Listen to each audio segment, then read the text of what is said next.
Estamos de vuelta a las 8:45. Estamos ya en este estudio listos para conversar con Gerson Sotomayor.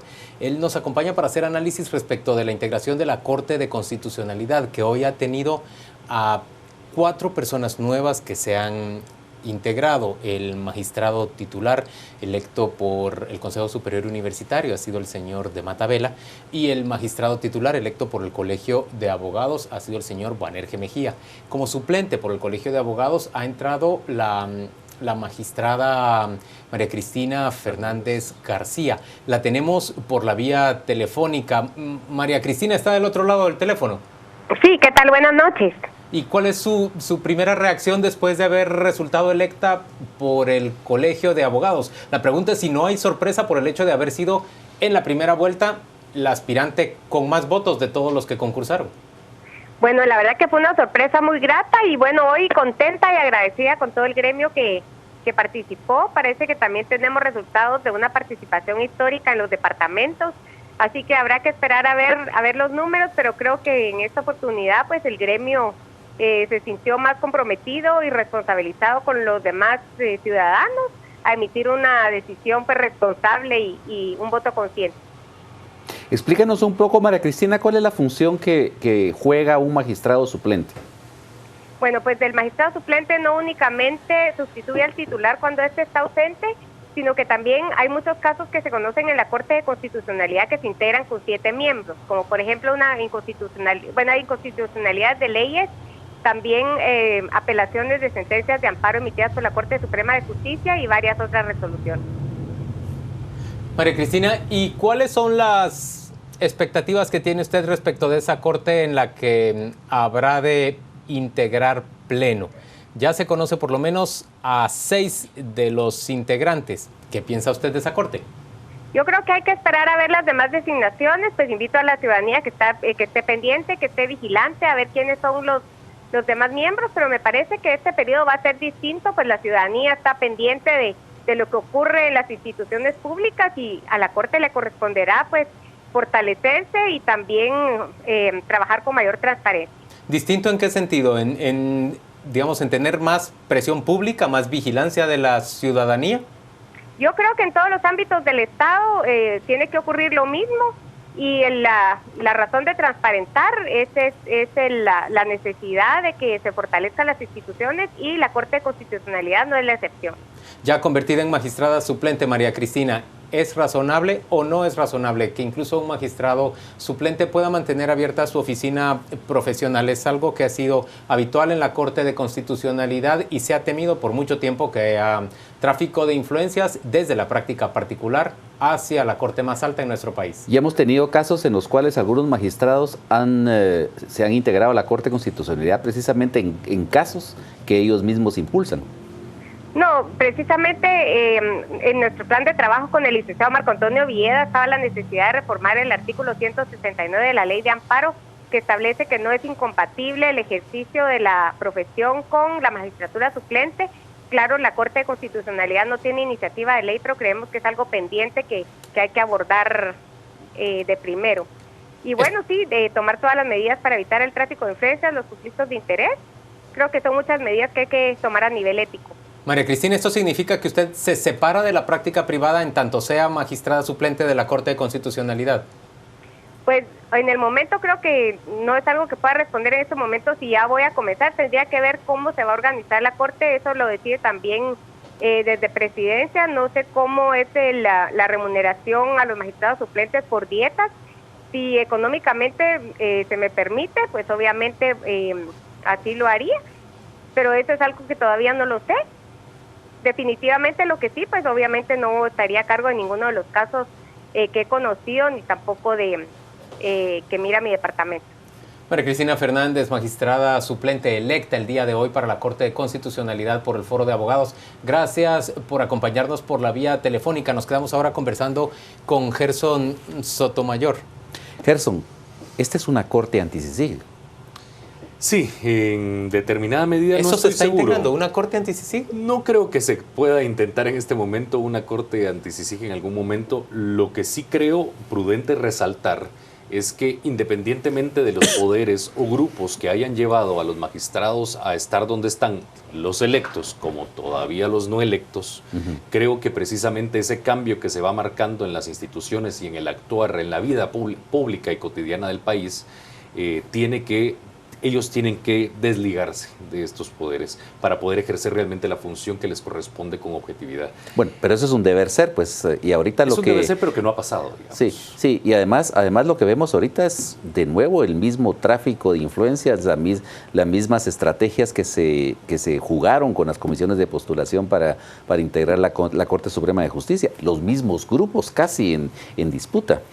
Sí, hay que recordar que es muy difícil que realmente cambien los grupos de la noche a la mañana. El gremio es bastante cerrado, actúa, digamos, por operación feudal, por decirlo de esta manera.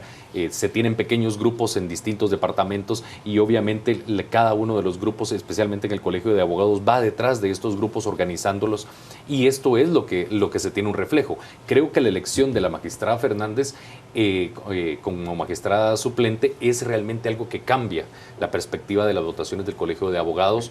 No es necesariamente ella representante de los grupos que tradicionalmente hemos visto dentro del Colegio de Abogados, y esto denota una votación distinta también dentro del colegio, aunque sea mínima. Lastimosamente también para el tema de suplencias me hubiera gustado ver tal vez otros rostros en la segunda vuelta en el Colegio de Abogados, pero lastimosamente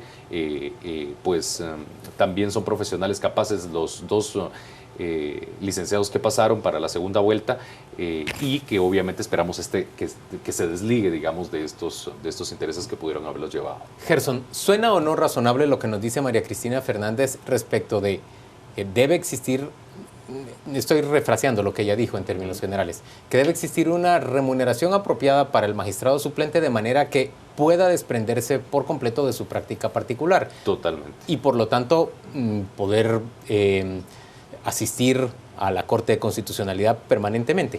Totalmente, y esto tiene una razón de ser. Precisamente el conflicto de interés se manifiesta en el momento en que el abogado es decir, el magistrado suplente tiene que cubrir otros casos, pero mantiene ese nivel de injerencia dentro de la Corte de Constitucionalidad con la posibilidad de integrar de forma titular, ya sea cuando toca de 7 o cuando no esté uno de los el magistrado titular.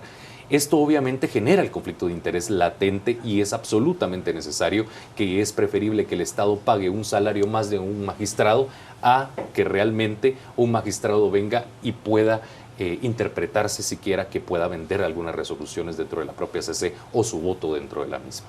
Hablemos del proceso. En el caso, por ejemplo, de lo que culminó hoy en la mañana con el Consejo Superior Universitario, bueno, se presentaron una serie de tachas contra varios magistrados. Hubo, es cierto, un proceso abierto de parte del Consejo Superior Universitario para mostrar los expedientes y contar de quienes prescindían. Sin embargo, llama la atención de que precisamente quien resulta electo es alguien a quien se les indica o se les señala de haber plagiado textos para su libro de teoría. Yo creo que lastimosamente nos estamos topando nuevamente con el tema de legalidad versus legitimidad. El problema es que efectivamente el procedimiento de comisiones de postulación no era un proceso, digamos, destinado para llevarse a cabo para la elección de magistrados de Corte de Constitucionalidad. Este es un proceso de rango constitucional, tal cual lo es la elección de magistrados al Tribunal Supremo Electoral, y simplemente se crearon los órganos, es decir, por ejemplo, en el caso del Congreso de la República se crea la comisión de postulación. En la Corte Suprema se adopta un mecanismo. Exactamente, en el Consejo Superior Universitario igual, pero a la hora de la elección, si el día de mañana el Congreso de la República, un diputado presenta una moción privilegiada proponiendo a X persona como candidato para magistrado de la Corte de Constitucionalidad y el Pleno lo acoge, simple y sencillamente tenemos un nuevo magistrado de la Corte de Constitucionalidad. O sea, digamos, lo que habría, según lo que usted nos dice, lo que habría que hacer entonces es crear una legislación, una directiva mucho más sólida para elegir a los magistrados de la Corte de Constitucionalidad. A mi criterio, creo que somos uno de los pocos países en Latinoamérica que todavía tiene una Corte de Constitucionalidad. Creo que los poderes deben de estar exactamente en el mismo parámetro. No tiene que haber un suprapoder que pueda controlar este tipo de cosas. No creo que sea la mejor experiencia realmente a nivel latinoamericano de modelos de Estado tener una Corte Celestial que pueda hacer y deshacer realmente lo que quiere en todos los ámbitos de la vida del país. ¿Qué sería lo ideal entonces? ¿Tener simplemente una sala constitucional dentro de la propia, una Cámara Constitucional? Como había antes. ¿Dentro de la propia Corte Suprema de Justicia? Exactamente. De repente creo que fortalecer los controles dentro de los propios entes, pero obviamente tener 3 poderes del Estado y tener uno por sobre los 3 poderes del Estado se complejiza la dinámica del propio Estado y la interpretación constitucional del Estado. Volvamos al primer tema que planteó Gustavo. Gustavo decía, se está integrando una Corte de Constitucionalidad anti-CICIG. Y voy a poner en contexto lo que pregunta Gustavo. En general, la discusión en este momento en el país, hablo de las élites, tiene que ver con que hay un proceso de lucha contra la impunidad y de enderezar casos en contra de sujetos que antes era impensable que llegaran a sentarse en el banquillo de los acusados. Ese proceso está marcado por la acción de la CICIG. Así es.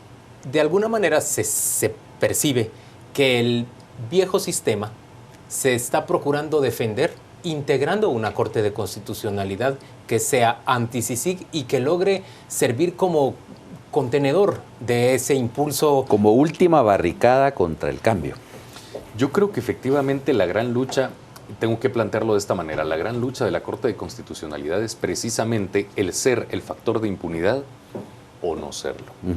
Y este tema, creo yo que inclusive como sociedad no le prestamos el debido interés a cada uno de los procesos de elección en todos los órganos nominadores. ¿Y por qué lo planteo de esta forma?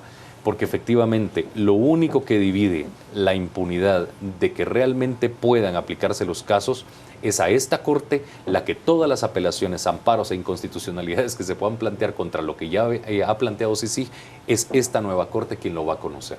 Y es obviamente en las manos de esta Corte en que va a estar el futuro político, básicamente, y jurídico del país. Inclusive podría pensar en el económico. Dentro de la propia declaración de ECO ya ha salido algún nombre, digamos, de algún empresario de la línea 2, que probablemente pues vengan probablemente otros casos que también ameriten tener el conocimiento de la Corte de Constitucionalidad. Ahora, en el caso del procedimiento, bueno, vimos por lo menos un intento, una aproximación hacia la transparencia, aunque no a la transparencia total. En el caso de la Corte Suprema de Justicia, en el caso del Consejo Superior Universitario, en el caso del Congreso, pero ¿qué pasa con la presidencia? Es decir, en la presidencia lo que vemos es un proceso rodeado de gran secretividad. Opacidad. Totalmente. Sí, totalmente. No, y hay que recordar algo. Creo que es la misma historia exactamente del gabinete. Un día antes de la elección del gabinete, del nombramiento del gabinete, todavía hubieron cambios y no creo que vaya a ser la diferencia con el nombramiento de magistrados de titular y suplente de la Corte de Constitucionalidad. Pero eso no es lógico en un gobernante comprometido. Sin proyecto, y además sin partidos, sin proyecto político en términos concretos. Una persona que no gobierna, diría yo en todo caso, porque precisamente todo el mundo se está acercando con sus candidatos y simplemente le están diciendo, presidente, escoja. Pero nadie está realmente, el presidente no está planteando un candidato que verdaderamente pueda venir y si quieren representar realmente lo que a él lo llevó a estar donde está el día de hoy, que fue ese clamor popular, ese cambio de sentido del voto o del sentido democrático de las personas, simplemente no lo está reflejando. Y es lamentable en alguna medida que hayan sonado nombres que probablemente puedan surgir de la presidencia, que realmente es deleznable la posición que pueden adquirir, no solamente frente a la impunidad, sino también contra temas históricos que se han peleado en la Corte de Constitucionalidad, como el tema realmente de la protección de los derechos de las grandes mayorías en este país. Sí, porque lo que se ha dicho y se ha hablado muchísimo es de la posibilidad de que haya un abogado que defiende a una entidad o que representa a una entidad que precisamente está en contra de los juicios a militares que cometieron violaciones a derechos humanos en el conflicto armado. Y se dice que este es uno de los abogados que el presidente tiene en su más alto aprecio como para nombrarlo magistrado. Yo creo que hay que entender también y el presidente tiene que entender también cuál es la dinámica del país. Todos los casos, si empezamos a analizar desde el caso Byron Lima hasta la fecha, hasta el caso La Línea, todos tienen cierto vínculo con militares en situación de retiro, sean de forma más lejana o más cercana, pero todos los casos que han sonado lo tienen. Si el presidente no decide en determinada medida poderse alejar de determinados poderes que pueden estar intentando nombrar dentro de la propia presidencia de la República, se complejiza realmente su posición dentro de la esfera de ejercicio de poder del Estado. Gerson, yo voy a volver al tema de una Corte de Constitucionalidad anti-CICIG. ¿Sería útil? Es decir, ¿se frena la lucha contra la impunidad si se integra una Corte de Constitucionalidad que le diga no al lugar, no al lugar, no al lugar a todas las causas que se planteen por parte de la CICIG o una buena parte de ellas? Sí, yo creo que realmente no...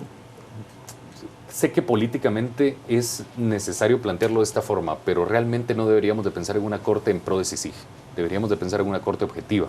Hay muchos temas que tienen muchísima trascendencia y relevancia en el país. Ahora, pero en el caso de, dejémoslo así, una corte que no necesariamente vaya en la lucha contra la impunidad. Es decir, si eso resulta siendo esta Corte de Constitucionalidad, obviamente esto va a provocar también una actitud distinta en la Corte Suprema de Justicia. Los efectos colaterales creo yo que sí tienen mayor sentido. Vemos también la elección de la propia Corte Suprema de Justicia del magistrado titular y suplente. Digamos, sí sorprende bastante la dinámica que llevó a cabo en la votación la propia Corte Suprema. ¿Y te parece positivo que hayan elegido a alguien de carrera judicial? Yo creo, si por el tema de carrera, creo yo que sí. Creo que pudieran haber existido otros candidatos que tal vez tuvieran otro tipo de perfiles o acercamientos con otra perspectiva. Creo que la gran lucha de la Corte de Constitucionalidad es cambiar la forma de pensar de los magistrados que integran la Corte, porque hemos tenido históricamente a los magistrados que benefician poderes sectoriales en este país. Y pocas veces hemos visto realmente magistrados que han defendido objetivamente los grandes temas que envuelven realmente a la sociedad de este país. Y eso es lo que creo que habría que evolucionar a cambiar. Sin embargo, creo que va a ser un poco difícil y por eso la necesidad de que los magistrados electos puedan separarse de estos poderes que los han llevado o grupos que los han llevado a llegar a la Corte de Constitucionalidad y poder realizar una función más objetiva. Gerson Sotomayor, gracias por acompañarnos a las 8:45. A ustedes por la invitación. Vamos con Rocío Lazo, ella nos cuenta qué se comenta en redes sociales. Gracias, Juan Luis. Hablamos en este momento sobre un tema muy importante y es la continuación del proceso de elección de magistrados ante la Corte de Constitucionalidad. Nos interesa mucho saber su opinión, así que lo invitamos a comentar en nuestras redes sociales, en Facebook y en Twitter. Nos encuentra como Canal Antigua. Hasta el momento contamos con el comentario de Raúl, quien nos dice: una magistratura ha de ser tomada con inmaculado respeto y suprema solemnidad, no con juerga y pirotecnia. Mejía, lamentable. Lo invitamos a seguir comentando, es un tema de mucha importancia para los guatemaltecos y también para el sistema judicial. Ahora es momento de conocer las noticias deportivas y lo invitamos a que se quede en sintonía. A las 10 p.m. se estará hablando acerca de la captura de Gudy Rivera, quien ya ha sido ligado a proceso y enviado a prisión preventiva por los delitos de cohecho y tráfico de influencias. Captura Gudy será el hashtag por si usted desea comenzar a comentar. Es bienvenido.